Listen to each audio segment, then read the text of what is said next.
जय हिंद। देखिए, एक बार फिर से भारत और नेपाल के रिश्ते के बीच में वही जो पुराना नक्शा विवाद था उसको दोबारा स्टार्ट हो गया है। एक्चुअल गवर्नमेंट पे इस चीज़ का डिसीजंस के असर गवर्नमेंट पे जरूर देखे जाते हैं, इंटरनेशनल रिलेशन पे भी इसका काफ़ी असर देखा जाता है। नेपाल पहले तो मोनार्की था, यहाँ राजतंत्र हुआ करता था, बाद में नेपाल में कभी लोकतंत्र आया, फिर चेंजिंग होती गई, फिर संविधान बना, कई सारी चीज़ें हुई। नेपाल में पूर्ण बहुमत की सरकार नहीं है, जैसे बिहार में है ना, तीन बड़ी पार्टियां हैं बिहार में, तो कभी इधर से उधर होते रहता है, वैसे ही नेपाल में भी सेम है कंडीशन है। अब नेपाल में इन तीन नेता लोग को पहचानिए यहाँ पर। ये हमारे शेर बहादुर दहुआ साहब, ये इंडिया के फेवर में, मतलब इनके साथ रहते तो इंडिया से रिलेशन ठीक रहता है। और ये हमारे केपी शर्मा ओली साहब है, केपी शर्मा ओली, ये चाइना का फेवर करते हैं ज़्यादा। इनका है पूरा चाइना, प्रो चाइना है, ये प्रो इंडिया है दहुआ साहब। अब ना ये पूर्ण बहुमत से बना सकते हैं ना ये पूर्ण बहुमत से बना सकते हैं, तो इनके साथ किसी ना किसी एक गठबंधन की सरकार बनती है। तो गठबंधन में आ जाते हैं प्रचंड साहब। अब प्रचंड साहब की सरकार चल रही थी दहुआ साहब के साथ मिलकर गठबंधन में, तो इंडिया से रिलेशन ठीक ठाक थे। अभी यहाँ से गठबंधन टूट के प्रचंड साहब की गठबंधन हो गई है केपी शर्मा ओली साहब के साथ, तो अभी वो प्रो चाइना होते जा रहे हैं लोग। तो ओली साहब शुरुआत से ही प्रो चाइना है। आखिर इसके बीच में ये भूमि विवाद क्या है, और ये बहुत बड़ा इशू नहीं है, बट इसको ना एक वहाँ पर अमूमन लोकतंत्र की एक खराबी क्या होती है कि जब दो, एक मेजॉरिटी और माइनॉरिटी के बीच में जब भेदभाव होता है, तो मेजॉरिटी और माइनॉरिटी में तो कई तरह की गवर्नमेंट की आइडियोलॉजी चलती है। वहाँ पे क्या है ना कि नेपाली की मेजॉरिटी है और माइनॉरिटी में वहाँ मधेसियाँ हैं। तो ये ओली साहब का है कि मधेसियों को मतलब भाई ये बाहर के हैं, ये है वो है, ऐसे करके, ताकि मतलब एक अपनी अपनी आइडियोलॉजी होती है चुनाव जीतने की यहाँ पर।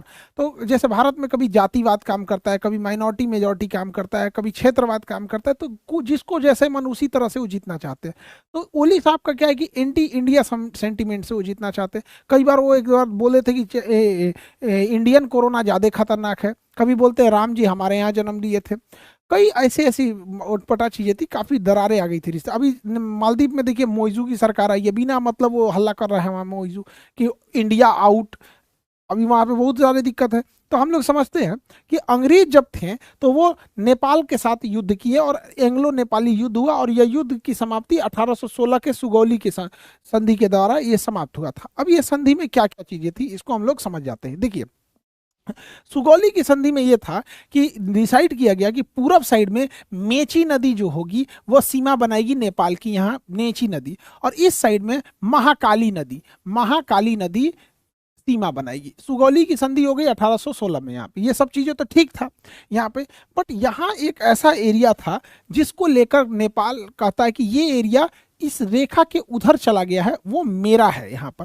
इसलिए आप नेपाल के ओल्ड मैप में देखेंगे तो आपको यहाँ किसी भी तरह की कोई मार्किंग देखने को नहीं मिलेगी, लेकिन वही एरिया यहाँ देखिएगा तो हल्का एक निकला हुआ एरिया दिखेगा, जबकि वो एरिया यहाँ देखने को आपको नहीं मिलेगा। वही लिम्पियाधुरा, काला पानी और लेपुलेख है, उसको हम लोग समझते हैं। ये एरिया कहाँ आता है तो नेपाल और उत्तराखंड राज्य के बीच में आएगा, उत्तराखंड के पास। इसको हम लोग समझते हैं कि आखिर ये क्या चीज़ विवाद है। तो ये ही एरिया, ये जो हल्का सा नोक निकला हुआ है ना, उत्तराखंड में यही वाला एरिया है।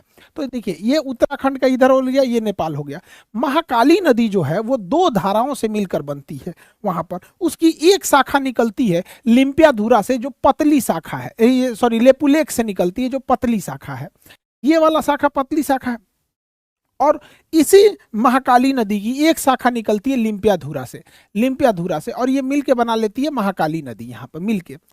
अब प्रॉब्लम कहाँ आ रहा है कि अगर इसका उद्गम स्थल लेपुलेख माना जाएगा तो ये पूरा एरिया भारत का हो जाएगा, लेकिन अगर इसी महाकाली नदी का उद्गम स्थल लिम्पियाधुरा को माना जाएगा तो ये एरिया नेपाल को चला जाएगा। यानी भारत और नेपाल के बीच में डिसाइड करेगी नदी कि किसके पास ये नदी है। तो देखिए ध्यान से, तो ये वाला अभी वर्तमान में भारत इसे मान रहा है। 1816 में जब सुगौली की संधि हुई थी तो अंग्रेजों ने लिम्पियाधुरा वाली इस नदी को कहा था कि ये वाला बॉर्डर रहेगा। तो 1816 में जनसंख्या भी नहीं थी, यहाँ कोई रहता भी नहीं था, लेकिन यहाँ से चीन से व्यापार करना इजी था। तो अंग्रेजों ने 1816 के बाद 1860 में इसका नक्शा में इसको माना, तो लेपुलेख को माना 1816 में यहाँ पर। तो ये वाले एरिया को माना, तो इसके इधर ब्रिटिश ईस्ट इंडिया तत्कालीन हो गई, इधर नेपाल हो गया। उस समय नेपाल ने न इस पे कोई आपत्ति जताई, ना इस पे कोई आपत्ति जताई। 100 साल तक कोई आपत्ति नहीं जताया गया। अब नेपाल का क्या कहना है कि ये लेपुलेख से ये नदी जो है इसका ओरिजिन हम नहीं मानेंगे, हम ये मानेंगे कि हम ये महाकाली नदी का ओरिजिन ये लिम्पियाधुरा से होता है। अब अगर इसे नेपाल मान लेगा लिम्पियाधुरा से हो रहा है, तो लिम्पियाधुरा बीच में एक जगह पड़ता है काला पानी और ये जगह पड़ता है आपका लेपुलेख। तो लिम्पियाधुरा, काला पानी, लेपुलेख, ये पूरा एरिया जो है ये एरिया नेपाल को चला जाएगा।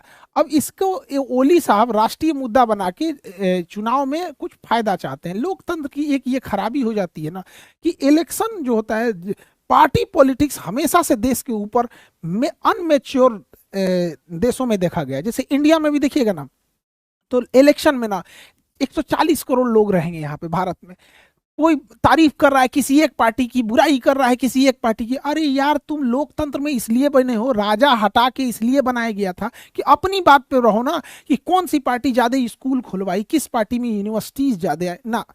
मतलब हम लोग किसी एक पार्टी के समर्थक और दूसरे पार्टी के कट्टर विरोधी हो जाते हैं। और ये लोकतंत्र के नए नवेले लोकतंत्र, जैसे हम लोग का तो 100 साल भी नहीं हुआ है एक देश के लिए 100 साल काफी कम टाइम होता है यहाँ पे, तो मेच्योरिटी कम रहती है। तो हमेशा से आप देखेंगे ना, तो व्यक्तिगत मतलब कोई किसी का कुछ खास डिमांड ही नहीं रहता है। इसीलिए देखिएगा भारत में धरातल स्थल पर सरकार बदलने से कोई खास फर्क देखने को नहीं मिलता है। पहले भी सड़क, नाली, मोहल्ले, अच्छी शिक्षा, इस सब के लिए लड़ रहे थे, आज भी वही लड़ रहे हैं। तो यही बात वहां नेपाल में भी है, वो इसी को मुद्दा बना रहे हैं। और वो अगर लेपुलेख की जगह लिम्पियाधुरा हो गया तो ये नेपाल को चला जाएगा यहाँ पे। तो यही विवाद है, यही एक्स्ट्रा एरिया आ जाएगा। हालांकि यहाँ एरिया में कोई रहता नहीं है, लेकिन भारत के हिसाब से देखिएगा तो ये कोना काफी जरूरी है, क्योंकि इसी पास पहाड़ थोड़ा सा डाउन है और यहाँ से नेपाल में चाइना जाया जा सकता है। और यहाँ हमारा कैलाश पर्वत है, यहाँ पे कैलाश मानसरोवर, वहाँ हमारा बहुत बड़ा तीर्थ स्थल है, शंकर जी का वो मुख्य स्थान कैलाश पर्वत ही है यहाँ पे। तो हमारे लिए ये स्ट्रेटेजिक रूप से जरूरी है। तो नेपाल और भारत के बीच में ये टेंशन बना हुआ है, यही वाला एरिया। हालांकि भारत और नेपाल को इसे सार्वजनिक मुद्दा न बना के एक टेबल पे बैठ के समझ जाना चाहिए कि अगर ये एरिया नेपाल का भी रह जाता है, हालांकि नेपाल का अपना तर्क है कि बहुत समय तक यहाँ का एरिया की जनगणना नेपाल में होती थी। तो भाई अब वो कई ऐसी चीज थी, नेपाल को भी तो 100 साल तक विरोध नहीं किया, उन्हें भी सोचना चाहिए इस चीज को। दूसरा, अगर नेपाल बहुत हठ धर्मिता अपनाते हुए इस एरिया को ले लेता है तो इसे केवल एक मनोवैज्ञानिक जीत कर सकता है, क्योंकि नेपाल की ना दुश्मनी चाइना से है ना भारत से। नेपाल और यहाँ भारत के लिए दिक्कत होगा इनकेस अगर भारत वहाँ वीजा और पासपोर्ट सिस्टम कर देता है। आज नेपाल से कोई भी आदमी बिजनेस करने भारत में आ जाता है और भारत के हजारों लोग नेपाल में बिजनेस करते हैं। हमारे यहाँ की लड़कियों की शादी बिहार में नेपाल में हो जाती है, नेपाल से लड़कियों की शादी बिहार में हो जाती है। इसे बेटी और रोटी का रिश्ता कहते हैं। तो जब कभी भी रिश्तों को हम तराजू लेके तौलेंगे ना, तो कहीं ना कहीं नेपाल के लोगों को भी लगेगा ना कि काफी ज्यादा मतलब ये लॉस होगा। बेटर होगा इस एरिया को लैंड ऑफ फ्रेंडशिप घोषित कर दीजिए कि दोस्ती का जमीन। भाई नेपाल भी रहो यहाँ पे, भारत भी रहो। नेपाल के सेना प्रमुख को भारतीय सेना अपना सेना प्रमुख मानती है और भारत की सेना भी नेपाल के सेना प्रमुख को अपना सेना प्रमुख मानते हैं। तो जैसे भारत का कोई सेनापति बनता है ना, तो उसे नेपाल के यहाँ ऑनररी सेना प्रमुख बना दिया जाता है। और वहाँ का भी यहाँ इतना खुशहाल रिश्ता है। भारत ने ऐसी कोई लड़ाई नहीं लड़ी है जिसमें हमारे नेपाली गोरखा भाइयों ने अपनी शहादत नहीं दी हो। तो इस एरिया को हम लोग, वैसे भी यहाँ कोई रहने नहीं जाता है, इस एरिया में इतना हार्श क्लाइमेट है, यहाँ कोई नहीं रहने जाता है। तो इसे एरिया ऑफ फ्रेंडशिप घोषित कर दीजिए कि भैया देखिए हमारे सामरिक रूप से जरूरी है, आपको भी कोई सामरिक रूप से होगा जरूरी है। नेपाल के लोग पटना में आधा चाउमीन का दुकान, बिजनेस, ठंडी के दिन में कंबल, बहुत सारा नेपाल के लोग यहाँ आके करते हैं। फ्रेंडशिप है यहाँ पे। जब तराजू लेके तौलेंगे तो इससे चाइना को फायदा होगा। और पर अनमेच्योर डेमोक्रेसी की ये खराबी होती है, चुनाव जीतने के लिए कुछ भी कर दो। हमारा तो ये सुझाव है, बाकी देश में ऊपर लोग बैठे हैं, लोग और नीतियां बनाएंगे। इस सुगौली संधि में ये वाला तो हो गया महाकाली नदी से जो विवाद का एरिया था। मेची नदी साइड में कोई विवाद नहीं है, एगो बिहार में नया विवाद है। सुगौली की संधि जब 1816 में हुई थी तो कहा गया था कि ये गंडक नदी जो है जब बिहार में प्रवेश करेगी तो इसके इस साइड वाला एरिया नेपाल का होगा और इस साइड वाला एरिया, नीचे का ये वाला एरिया भारत का होगा। यानी गंडक नदी को नेपाल में नारायणी नदी कहा जाता है, हम लोग इसे गंडक कहते हैं। तो इसके इधर का एरिया नेपाल में और इधर का एरिया इंडिया में। अब देखिए ध्यान से, बेचारा नेपालो क्या करे, यहाँ पे गड़बड़ा क्या जा रहा है। ये नदी जो है ना, नदी ये बीच में बहना चाहिए ना शांति से, इन नदियां इधर घिसक रही है। मतलब ये नदियां ना नेपाल का एरिया काटते जा रही है, काटते जा रही है। और नदी जब ये एरिया काटेगी ना तो भारत में आते जाएगा। यानी इधर से मट्टी काट रही है, इधर मट्टी बढ़ा रही है, इधर का मट्टिया काट रही है, इधर की मट्टिया बढ़ा रही है। तो भाई सुगौली की संधि कहता है, गंडक नदी बॉर्डर है, बॉर्डर है। और नारायणी नदी, नेपाल इसी नदी को नारायणी कहता है, हम लोग गंडक कहते हैं। तो नदियां इधर की ओर भागते जा रही है। तो नेपाल कह रहा है कि भैया हमारा जमीनिए कब्जे आ रहा है, हमारा पूरा जमीन कब्जे आ रहा है। और नेपाल का यही एरिया जो नीचे का थोड़ा सा है ना खेती लायक है, बाकी तो पहाड़ है, कह रहा है कि भैया यही एरिया खेती लायक है, नदियां इधर भाग रही है, नदी को रोको, स्टॉप, लाल झंडा लगाओ यहाँ पे, स्टॉप। नदियां नहीं रुक रही है, धड़ाधड़ इधर भाग रही है। इससे नेपाल की जमीन कम होती जा रही है और भारत की जमीन ज्यादा होती जा रही है। और यहीं पे एक विवाद आता है, चंपारण जिला में एक जगह है सुस्ता जिला।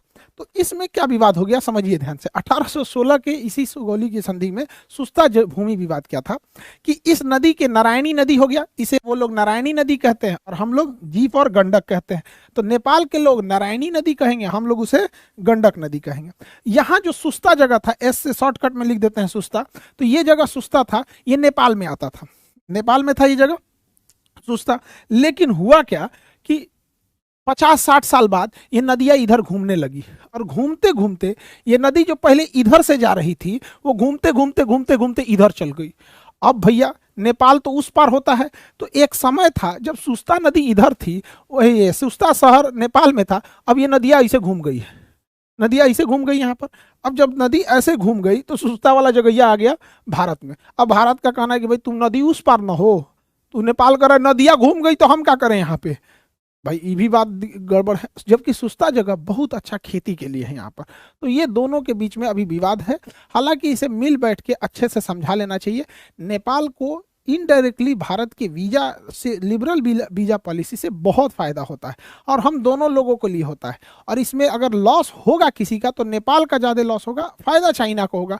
अल्टीमेटली किसी देश में राजनीतिक मतभेद हो सकता है, सांस्कृतिक मतभेद अभी भी चाइना नेपाल हम और भारत ज़्यादा एक दूसरे से जुड़ा हुआ महसूस करता है। नेपाल के साथ उतना महसूस नहीं करता है, ना धार्मिक रूप से महसूस करेगा ना सांस्कृतिक रूप से। उसे थोड़ा कुछ खा जाने वाले आदमी है सब वहाँ से, चाइना वाले, बस दिखने में थोड़ा पहाड़ी एरिया है तो एक जैसा लगते हैं। तो ये आपको पूरा इसका आइडिया होना चाहिए। हालांकि हमारे हिसाब से ये एरिया जो विवादित है उसे फ्रेंडशिप वाला एरिया करके और सैन्य रूप से भारत को वहाँ पे अपनी मजबूत पकड़ बताए रहना चाहिए यहाँ पर, और नेपाल वगैरह की इस सब चीज़ों को। अब ये क्योंकि टॉपिक भारत के पड़ोस वाला है तो इसलिए ये बीपीएससी में भी बहुत ज़्यादा सेंसिटिव इशू रहेगा, यूपीपीसीएस भी, क्योंकि नेपाल की सीमा बिहार से भी लगती है, यूपी से भी लगती है, उत्तराखंड से भी लगती है। तो इस सब के लिए भी आप लोग तैयार रहिएगा। और यूपीएससी के लिए तो बापू सभागार में 6 अप्रैल, नीट वालों के लिए इवनिंग में और यूपीएससी वालों के लिए 6 अप्रैल को सुबह में 10 बजे। तो यह सब लोग बापू सभागार में मिलेंगे। वहां अब पटना में भी आप लोग का यूपीएससी का क्लासेज स्टार्ट हो जाएंगे। तो सब लोग कमर कस लीजिए, नीट वाले भी, यूपीएससी वाले भी, सब लोग। और आई होप आप इस टॉपिक को समझे होंगे। मिलेंगे नेक्स्ट क्लास में। जय हिंद।